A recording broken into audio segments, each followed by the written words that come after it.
بسم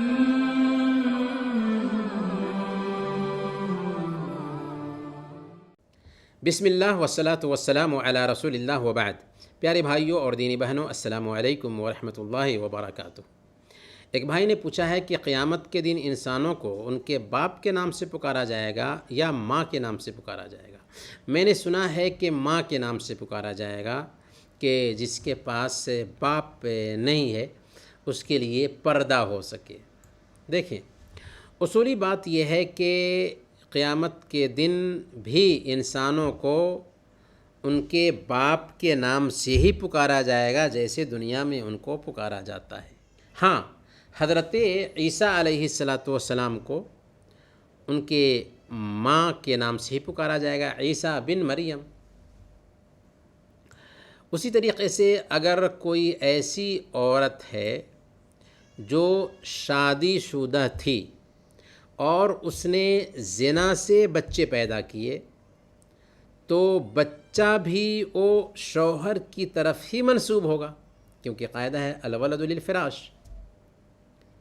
بچہ شوہر کی طرف ہی منسوب ہوگا، لہذا اس بچے کو بھی فلاں بن فلاں کے نام سے ہی پکارا جائے گا، اگرچہ اس کے نطفے سے بچہ نہ ہو۔ ہاں، اگر عورت غیر شادی شدہ تھی اور زنا سے بچے پیدا کی تو ایسی حالت میں اس بچے کو ماں کی طرف منسوب کر کے پکارا جائے گا۔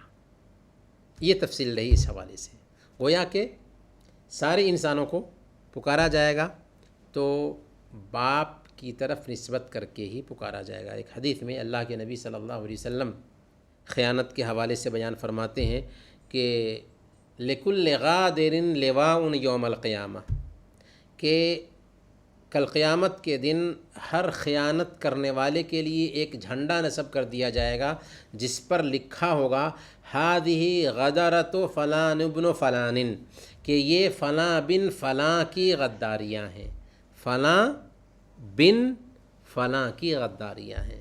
گویا کہ باپ کے نام سے ہی کل قیامت کے دن بھی انسانوں کو پکارا جائے گا، ماں کے نام سے نہیں۔ وصلی اللہ علی نبینا محمد وعلی آلہ وصحبہ اجمعین۔